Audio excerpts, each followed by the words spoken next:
Welcome home, my little hellhounds. Tonight we have two scary stories to sink our hellish teeth into. If you have any scary stories you want narrated on the channel, then submit them to Reddit r/homeofscares and follow me on Twitter at homeofscares. Also, if you like this content, then don't forget to subscribe and click that like button, as that really does help the channel. Now, let's get right into it.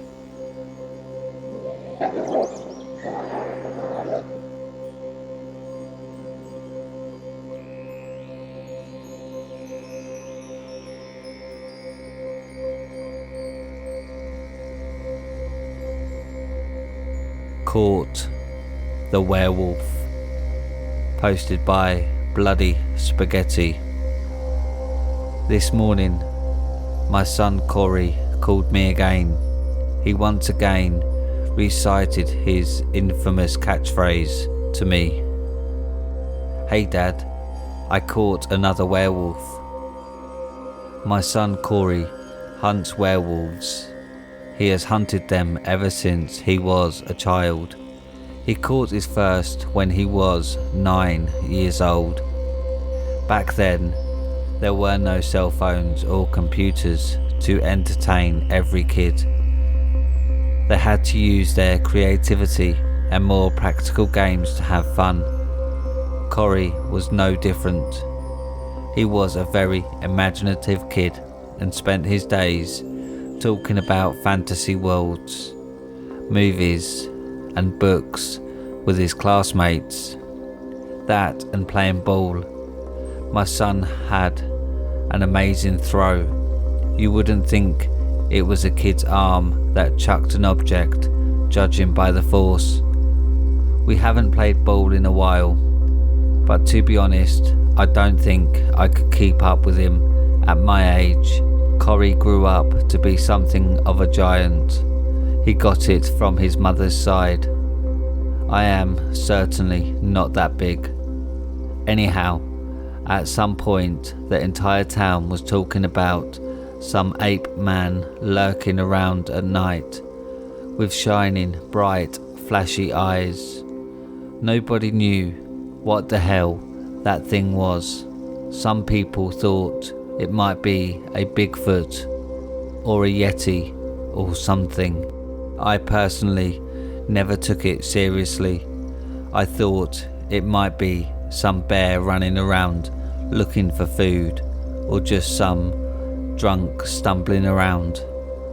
I assumed the flashy eyes were just an invention of some passionate storytelling. At some point, the kids picked up on that thing too, and it was all the rage. Kids spoke about a great human-like shadow walking around their windows at night. Others claimed they've met the creature or had spoken to it. Apparently, Beaton's kid called the thing a talking gorilla. While some people were getting concerned, most of us didn't get too bothered with childish imagination and conspiracy theories. No one was getting hurt, so none of us adults ever bothered checking what was behind the sightings. One morning, Corey came to have breakfast and said that the ape man was actually a werewolf. I asked him why he decided it was a werewolf. So he told me he watched it from his window. The creature showed up at night and its bright eyes shone at my son, waking him up.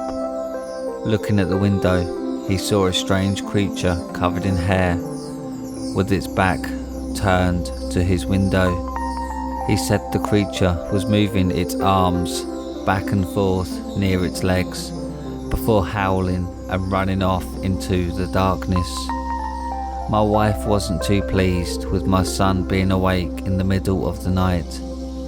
I thought it was probably just some local fauna that caught Corey's attention. Corey wouldn't stop talking about the supposed werewolf for months. Werewolf this, werewolf that. He tried to convince his friends that the strange creature was a werewolf, which led to a fight between a few of them. It was getting tiresome to hear constantly about this werewolf. But what could we do? The kid had an active imagination. Some kind of wildlife was roaming around our small town at night. The kid thought it was a mythical beast. What do we do? Catch the animal to prove him otherwise? We let him have his fun. One day he asked me, "Dad, what should I do if the werewolf gets too close?" I told him, "You have a strong arm.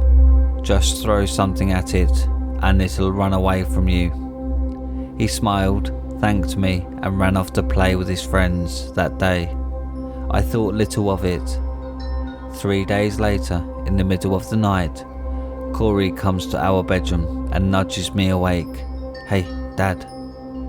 "Yeah, kiddo?" I asked him, still half asleep. "I caught the werewolf," he says, the glee obvious in his voice. "Buddy, it's the middle of the night, you should go to bed." Just like the werewolf probably went to bed. I groaned, turning in my bed. "He's in my room right now." I saw his bright eye shining through the closet door. As he said that, I felt a knife twist itself in my chest. My whole body turned cold and I bounced out of bed. He's never had his imaginary friends or monsters come over. This werewolf thing, no one ever said it showed up in their house. Just lurked around the windows at night. It began to click for me. "Come on, Corey, show me this werewolf," I whispered, attempting to maintain my composure as I walked my son towards his room. My wife woke up and asked what had happened. I told her Corey put the werewolf to sleep. She raised a thumb in approval, smiled her beautiful smile, and returned to her slumber. Corey and I walked straight up to his room. The door was wide open. A familiar sight caught my vision. A camera. My mind went into overdrive. His shining eye, singular. Every time Corey mentioned a shining eye, it was one eye. A single eye. A lens. It wasn't an eye, it was a lens. Everything started making sense, and my body tensed up. My stomach knotted, and my heart was trying to break through my ribcage. I was so worried something had happened to my Corey. "Son of a bitch," I muttered under my breath. The closet door was open ajar, and Corey exclaimed pridefully, "Look, I told you, it's a werewolf." I stood there confused, angry and fearful. My mind was racing, my heart was struggling to follow, and my stomach was about to eject its contents through every orifice I had. I was losing touch with reality for a moment there. Corey's triumphant calls urging me to look at the fallen creature refocused my mind, but only for a second. Imagine my shock when there was a freakishly tall, hairy man with a gigantic beard lying naked next to my son's bedroom with a pen stuck deep within his eye.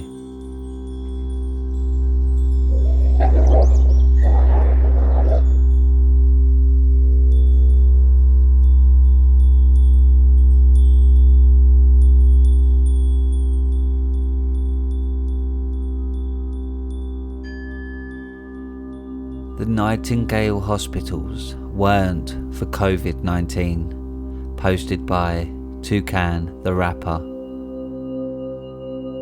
Hi, I'm posting this here because of all the people online, I think this community is the one open-minded enough to believe me. I'm posting from the UK. I don't want to give away more of my location than that, but it's important you know which country I'm in. You'll need to know where to avoid. If you're also in the UK, then well, I'm sorry. I didn't have the balls to blow the whistle sooner. I spent the summer of 2020 working in a Nightingale hospital. If you're not from the UK, all you need to know is that Nightingale hospitals were an initiative by the government. Each Nightingale facility was a fully functional and completely temporary hospital set up so the National Health Service wasn't overwhelmed by the coronavirus pandemic. At least that's what the public was told. It's what I was told too when I agreed to take a position there. Full disclosure, I am not a doctor or a nurse. I was a porter, which is a nice term for saying I was a human taxi service, taking beds and wheelchairs from A to B. I took the position through my agency. This was a gig I'd done a while, you understand. A week at St Thomas here, a month at St Bart's there. It paid above minimum wage. Since I have barely 2 qualifications to my name, I wasn't in a position to be fussy. I definitely wasn't in a position to turn down the double rates offered for the Nightingale stint. I asked the agency why the pay was so high. Why do you think? COVID, Sam. My agency contact told me, rather irately, nobody wants to take the risk.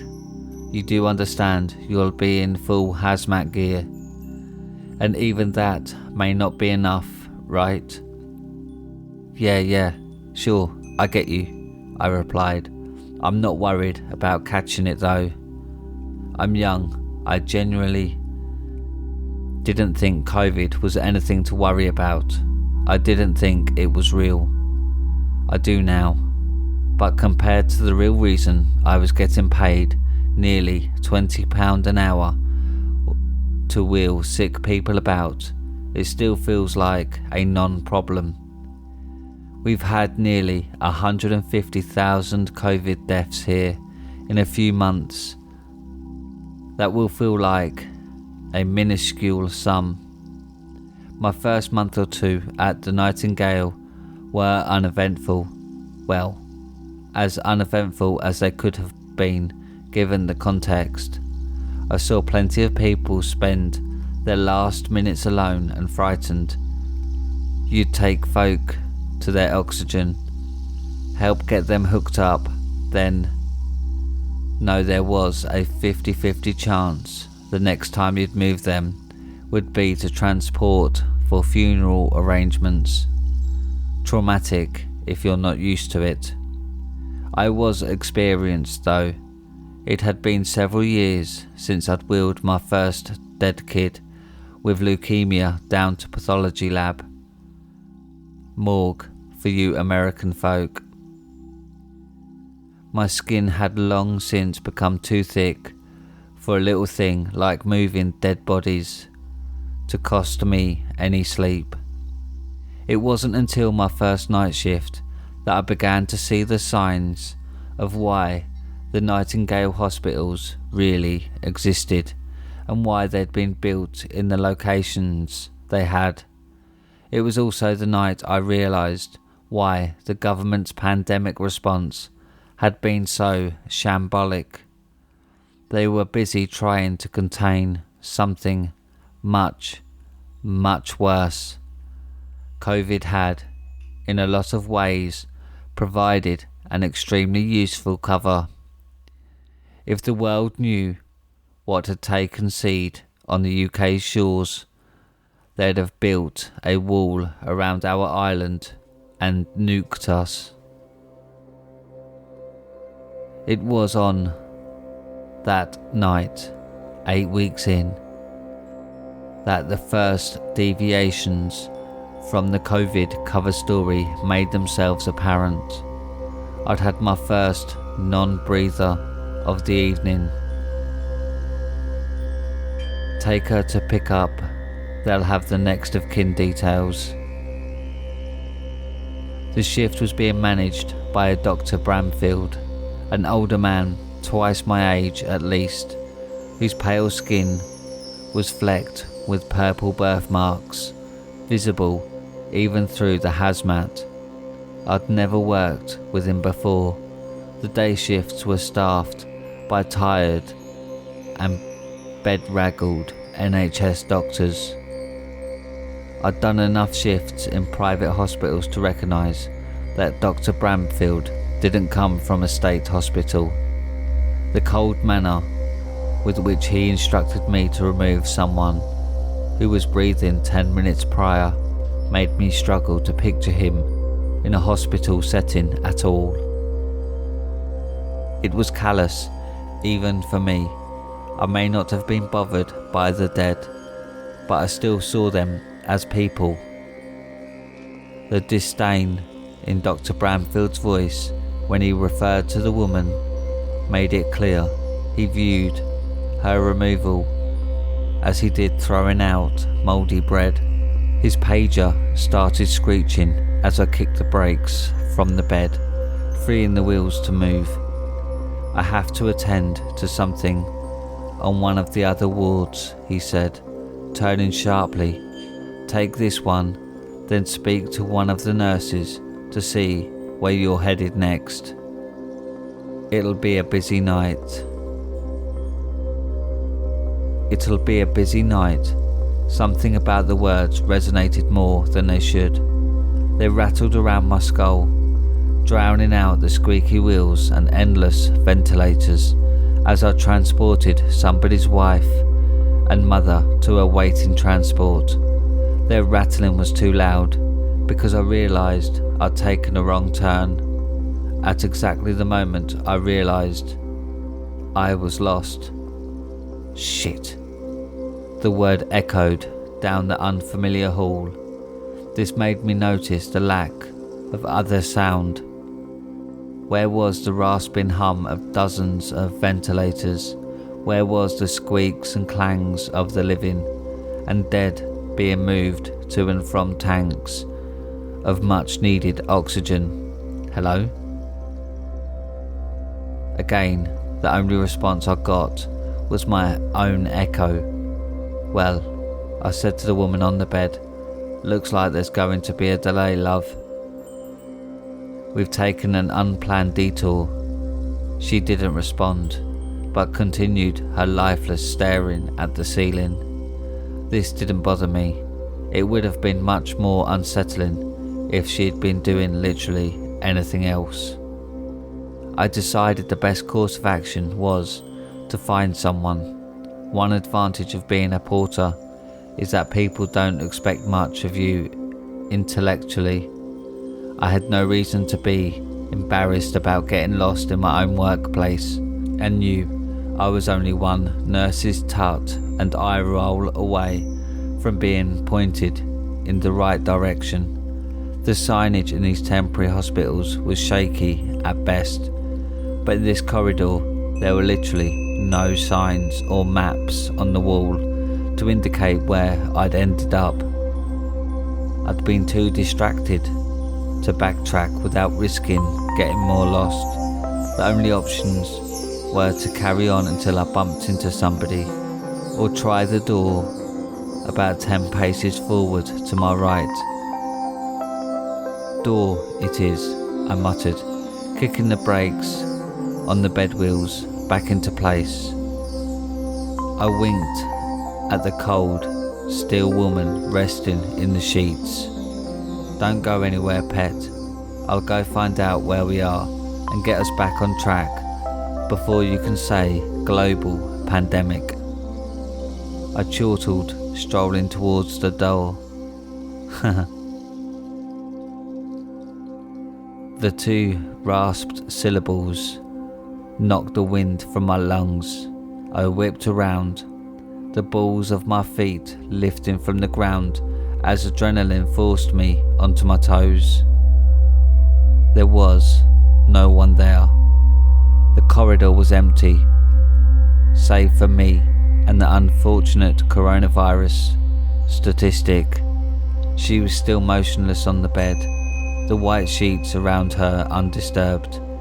I rubbed the back of my neck, trying to get the hairs there to stand down through the thick hazmat material. I definitely heard it, a harsh, flat whisper, a laugh so clear that whomever was tickled by the joke may as well have been stood right next to me. After a few minutes, I shivered and turned back towards the door. Things got a bit weird on the night shift, I reasoned with myself. Your brain is playing tricks again. You need coffee. The room on the other side of the door was dark. It took me a few minutes of fumbling around by the wall to find a light switch. After a click and a few flickers, I found myself stumbling backwards into a wall, unable to quite comprehend the implications of what I was seeing. The room was full of canisters, the same canisters I helped nurses, doctors and healthcare assistants hook up to patients every single day. Oxygen canisters, or at least they were labelled as such. The large room was filled with dozens of the grey steeled cylinders, each with O2 printed clearly on the side in yellow paint. Each was connected by a series of pumps and tubes to a massive central canister in the centre of the room, a canister labelled nitrous oxide. I yelped when Dr. Bramfield spoke. He placed a hand on my shoulder, his grip tight even through the thick rubber. What? I stammered. He ignored me. I told you to deliver the casualty, to pick up then return straight back. You have clearly labelled pathways for a reason. You weren't supposed to see this. He switched off the light and shoved me back out into the corridor. Why are you here? He barked, rounding on me. Why didn't you head straight back to the ward after dropping off the body? I blinked at him, then peered over his shoulder. My stomach twisted, bile rising in my throat. The bed was empty. I didn't. I blustered, trying to find the words through the thick fog spinning in my head. She'd been right there only 5 minutes ago. Nobody had walked past and collected her, and even if they had, they wouldn't have carried her and left the bed. What? Dr. Bramfield's bark snapped me back to having enough focus to talk. I didn't, I repeated, trying to remain calm. I was on my way to drop her off. What? It was Dr. Bramfield's turn to try and remain calm. Through the plastic, I saw his eyes bulge. She was right there on the bed. I pointed. I got lost. I was looking for someone to get directions. You idiot, he hissed, reaching for his pager. You're not supposed to leave them alone. You're supposed to take them to pick up, to be incinerated. I blanched. What do you mean, incinerated? Surely this pandemic hasn't got so bad that we're having to burn bodies. What? Dr. Bramfield looked genuinely confused. Then a look of realisation dawning hit him, and he cackled. Oh, that's brilliant. You still think this is about COVID? Then without warning, he grabbed me again, pulling me close and spitting every word slowly, deliberately, taking no chances that I'd miss even a single syllable. This is far bigger than COVID. You don't know who I am, but just know I don't get out of bed unless the risk is a body count of at least 50% of the population. I want you to understand something. The only reason I haven't shot you is that I need every pair of hands I can get. This is already spiraling out of control. I'm telling you because I want you to know that you're already in way too deep. And after tonight, your only choice will be to wade in further or get disappeared. Disappeared? He nodded. Not that it may matter much. This might be the big one, especially if one of them is loose. One of what? What are you? The patients here don't have COVID-19. None of them. COVID is out there, but it's not big enough deal to warrant all of this. He waved a hand around. You've seen we're pumping them full of NOS, nitrous oxide, keeps them sedated, calm. We also think the nitrogen may be harmful to the parasite, but we're not sure. Parasite? What? Dr. Bramfield looked annoyed. The parasite that was on the meteor. Keep up. The meteor that crashed outside. Redacted last year. We started finding nests about a month later. The amount we've found since lockdown though, it spread too fast. We thought it would slow them down, but it just meant people were sitting ducks. They started pumping spores into redacted, one street at a time. Before we knew what happened, the infection rates jumped from hundreds to millions. I swallowed. Infection rates? For what? Whatever this parasite is, or what it does, or hell, we don't even know if it's a parasite.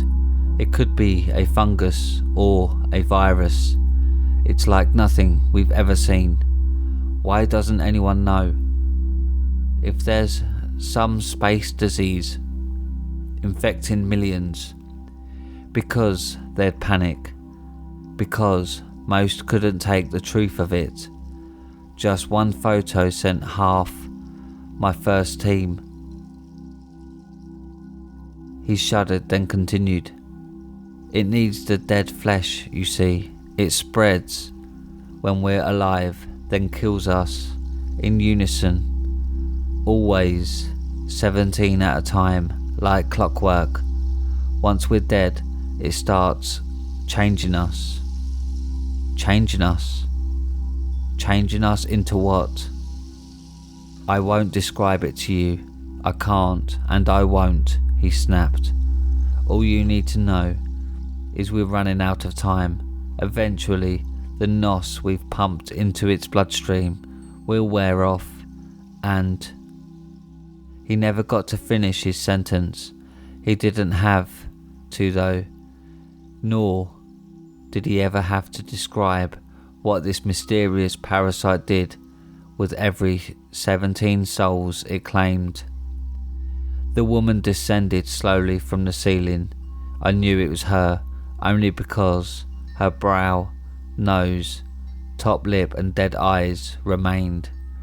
The skin on the rest of the body had been split and stripped away to reveal a new, grotesque anatomy. Her ribs rustled and twitched like a centipede's legs. Exposed organs contracted and wheezed, twisting themselves in and out of tight knots, Her limbs had stretched at least a foot each, and her finger and toe bones had extended and sharpened. The skin around where claws broke through the fingertips was green and discoloured, a nauseating shade which perfectly suited the rancid smell wafting from her exposed joints. With each juddering movement, her tongue, now twice as long as her body, had wound its way through Dr. Bramfield's hazmat suit. The eyes behind the plastic widened. I heard him gulp, saw a spasm, then suddenly the clear plastic was splashed with a dark crimson. Haha. She lowered herself by walking from the ceiling, down the opposite wall and across the floor until she towered over me. The worst part was her head. As her body twisted and rotated, her half face stayed level. Dead eyes, locked with mine like an owl, honed in on its next meal. Haha. The rasping laugh followed me as I sprinted down the corridor. I can't remember how I found my way out. I'm sure someone tried to stop me, but I threw myself out of my hazmat suit in the lobby, dived into my car and drove off. My phone didn't stop buzzing the next day. First the agency, then the Nightingale Hospital, and finally the police.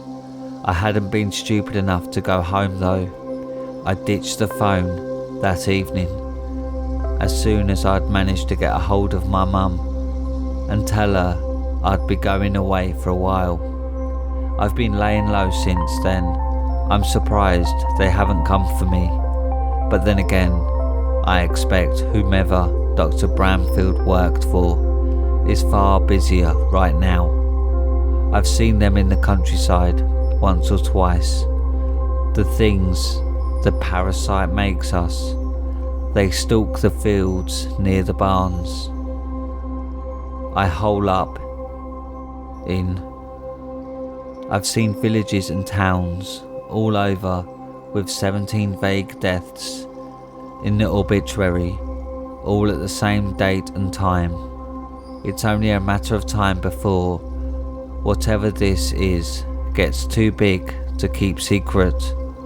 I think Dr. Bramfield was right. I think this is the big one. I've seen 4 of these things this last week alone. The guilt became too much. I had to find an internet cafe and tell my story. I'm so sorry I didn't speak out sooner. Please find it in your heart to forgive me when this all boils over. And if you're lucky enough to not be here already, stay away from the UK.